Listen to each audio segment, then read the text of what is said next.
It's a busy day to be sure. I blow a tire going 75 miles an hour on the I-10. I then get stopped by Haboob after I get it fixed, and finally I get home.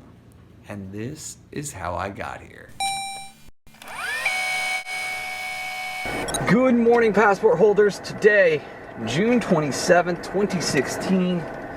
Day 605 of the vlogs, and I'm already out of the house. I've done a couple of caption files this morning.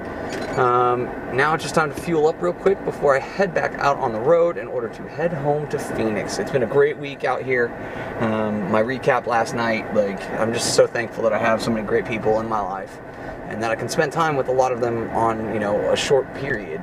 And that includes, all the people that I met at VidCon. So pumped about this, but more pumped, honestly, about getting on the road and potentially beating rush hour traffic both ways. I'm just excited to go home. Excited to, be able to record in 4K and upload quickly and all those little things that, I really appreciate about my house back in Phoenix. So next up, fuel. Top off completed.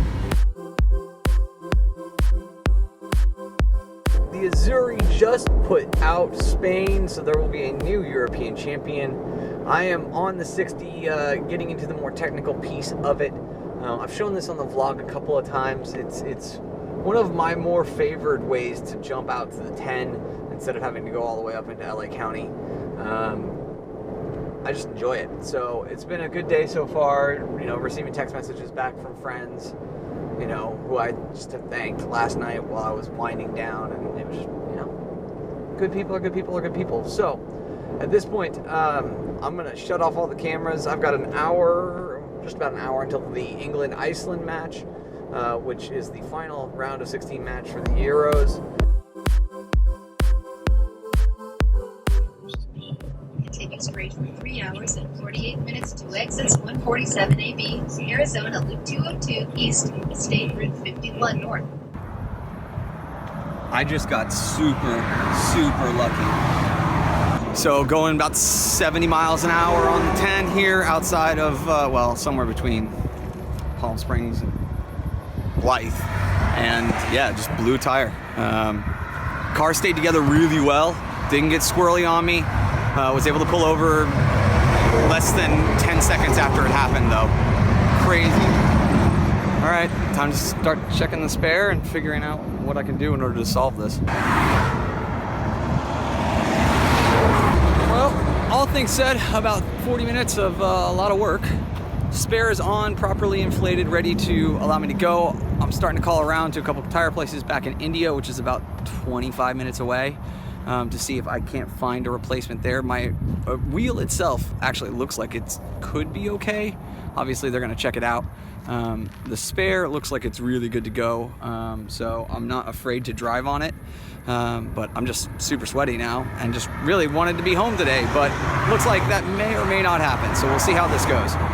But it's a thing, it happens with cars. When you do as much driving as I do, especially long haul, hard driving, it's gonna happen. So hopefully I'll find a tire somewhere in Indio or in Blythe, and we'll sort it out.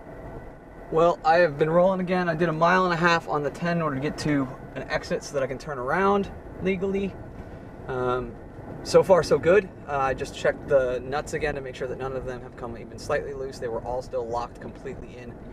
So at this point, it's the jaunt back to Indio and hoping that somebody in town has a tire that can be put on my tire, and hope that I can get home tonight. I really don't want to go back to Phoenix. Go back to Phoenix on a busted tire or a spare tire, and I certainly don't want to go all the way back to Irvine. I mean, it's 150 plus miles at this point, so we'll make choices as needed. But for right now, first things first, turn right at Power Line going back Road. to civilization as best I possibly can, and trying to find a way to get there safely and not put myself or anyone else at risk. So, some really good news. The first place that I had called like 3 or 4 around town. The first place that I had called says they have them in stock. It's not the exact match for the one that I had replaced on the back driver's side, but it's pretty darn close, and it's, as you know, it's actually like 2 levels down on the grading, but all things said and done, in order to get me rolling again, it'll be about 140 bucks, which is totally okay given, you know, that this could have been really bad. It all depends on whether or not that wheel is functional. I think it is. There was no real damage to it, so I think I'm going to get away with it this time. So I'm pumped about that. I'm going to also have him chuck the front passenger side one, because I was worried about that one before I started the drive out to California last week. So it's entirely possible that I'll be replacing 2 of them in order just to kind of get them on a pair, and then I'll handle the rear passenger side one, which was the one that from the last owner had been most recently replaced. But we'll figure that out as we do. I've got about 30 miles left, and given my speed, we're probably looking at 35 minutes for me to get out there. I'm just taking it real slow. If anything goes wrong, I want to be able to immediately know what's going on with the car. But so far, so good. It looks like that I'm only going to be out maybe 2.5 hours because of this entire thing. So, I mean, it sucks, but this is the fact of life when you drive around the country as much as I have in the last year and a half. Good news, bad news. Good news, tires are in stock. Bad news, have to replace 2 tires, not 1. So, kind of in the middle news, it's gonna take about 2 hours. So I've grabbed all the gear that I need in order to go find somewhere with Wi-Fi, set up shop, handle the captioning work for the day, since it looks like everything that's went out has already come back. And then on top of that, maybe even get the vlog edit done. I don't know if I'll be able to do the upload. May just have to do it from my phone, since I am getting a good connection here. So one step at a time. Just got more work to do. Jumps to the Starbucks here in Indio, being Google connected, amazing connection speed so that I could get a ton of work done. I finished 3 additional caption files while I've been here. I'm done with the vlog edit, so that's exporting. I should be able to upload it here. I've got about 30-40 minutes until the car is going to be all ready, if everything goes to plan, which I haven't gotten a call telling me that anything isn't. So if I can get all that done and get me all back on the road, it's entirely possible that the things that I wanted to get done fly.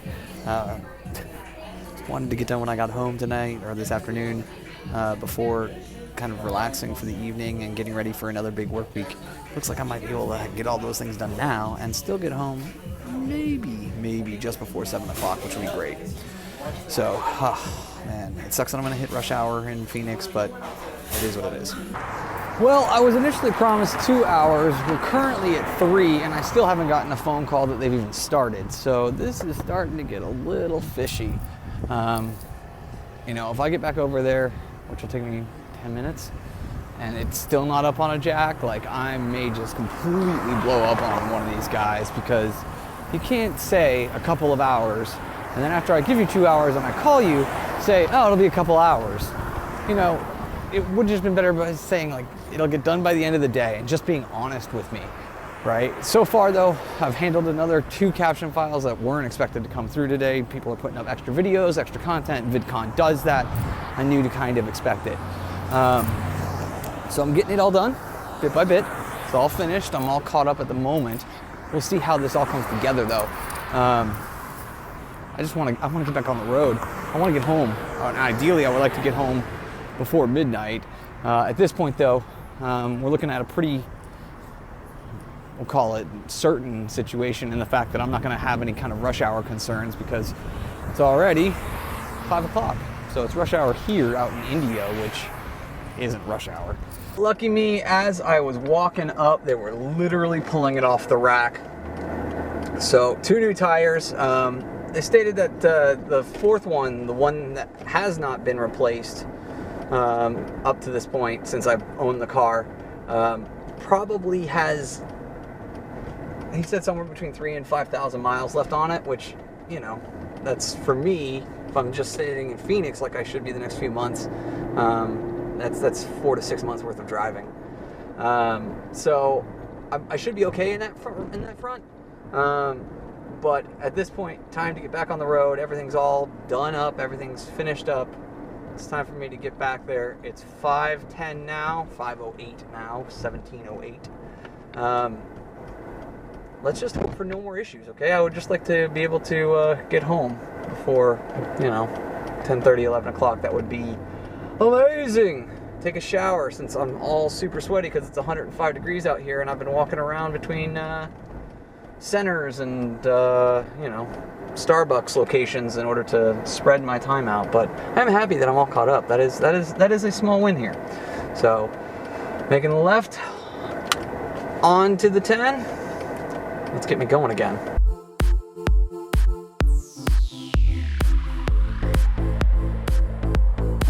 So here we are crossing the Colorado River right here. This is the bridge, and at the midway point, which I won't get to see because of the truck here. Oh, there it is, Arizona state line.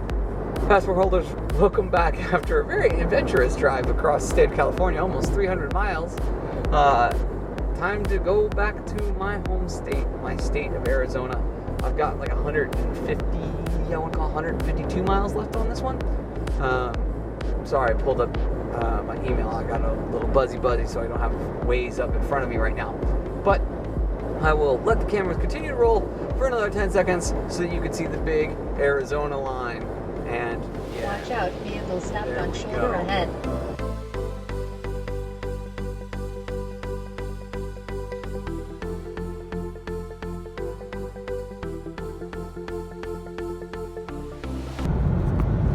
Haboob! Haboob! Haboob! Yeah! Super rare you get to see one coming out this way, but with the high pressure system over Phoenix, I guess it's coming out to the desert. So for those of you who do not know, haboobs are big, gigantic dust clouds.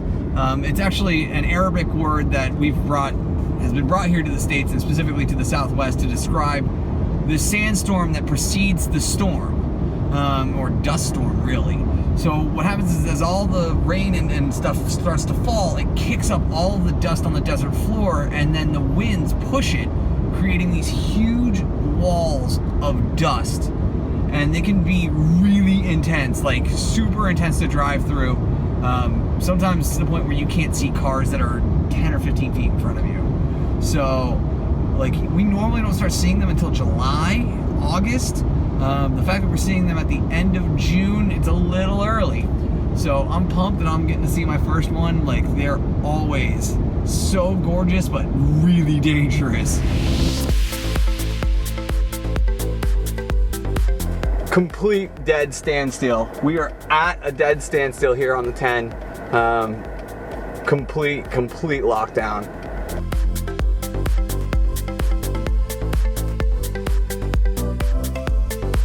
My guess is we're about 4 or 5 minutes into the full standstill now. And so I think everybody's just gonna try and wait it out. I don't think anybody's gonna try and move a ton forward. It looks like it lightens up about 4 miles down the road. So this could take a while. Well, it now looks like we're actually through the worst of it. Maybe 20 minutes, all things said and done. It just like these things do, once you get to a certain point because of the mountains or anything else around us, it actually just magically evaporates. It's a really weird phenomenon. And so, yeah, I mean, if we would have, as a crew, all just kept rolling instead of just sitting there for 10, 15 minutes, I think that we would have already been through it. But I'm happy to be seeing nothing but some cloudy skies ahead. Nothing like the Haboob, though, because they're further to the south at this point. But man, that was the most intense one I've ever been a part of. Final stats for the days, guys. 440 miles, 7 hours, 16 minutes, and that does not include the 3-hour penalty for getting my tires replaced, and it does include the 86 plus miles that normally aren't there on this trip. So really excited to be home though. Alright guys, it is about 1:45 and normally I would be like the first person who's like, no, like I've been like 2-3 hours worth of working, and just after all the stress and the travel and trying to take care of myself in the middle of that, I mean, I was walking around for the better part of an hour in 103, 104 degree heat with a backpack in order to go between Starbucks and Target and food and everywhere else for that 3 hours. none of what you actually saw. You just saw me chilling when I was actually like inside good places to work. So basically the short version is that I got home, brought up all the stuff that had traveled with me, almost everything. Took a shower, made myself a homemade meal, and then, watched The Bachelorette, and have been watching YouTube videos ever since. And the reason for that is, like, I needed that unwind. Like, especially after blowing a tire, replacing 2 of them, getting stuck in a Haboob. Like, you couldn't make today up, right? This is almost on par with me getting pulled over by the cops 3 times in a day. That would have been the only thing that could have made it more ridiculous, is if I would have gotten pulled over by the cops. I replaced a couple of tires so that I'm working on pairs instead of working on a single and one other. And, like, you know, yes, I was upset at the fact that it took, you know, they said that it was going to take 2, they took 3.5, 3.25. But at the end of the day, like, they did me a solid. They got me home safe. So, like, I can't help but not be thankful. And that's one of the weird things that I think has flipped in me in the last 12 to 24 months, where it's like, you know, I used to be the most pessimistic guy. And I don't think you guys saw it in the vlog in the beginning, but I certainly think that you guys see a lot less of it now.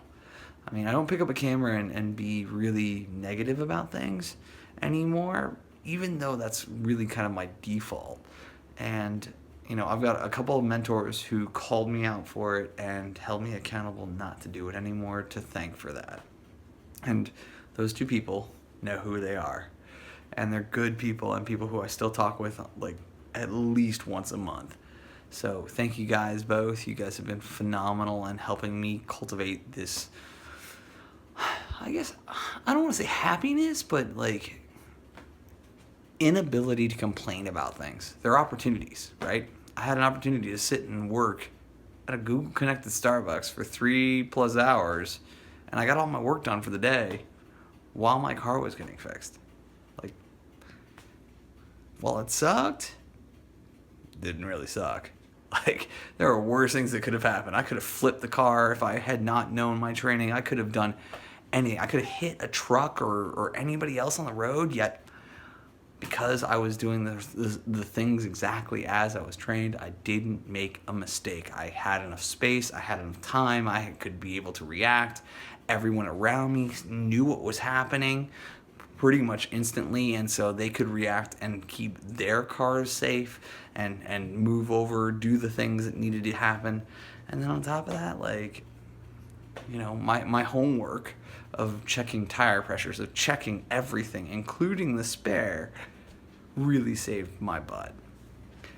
But I will say thank you guys for your time and your attention. I sincerely appreciate them both. If you haven't noticed, like, while I'm tired, I'm pumped with the way that, like, everything went wrong today.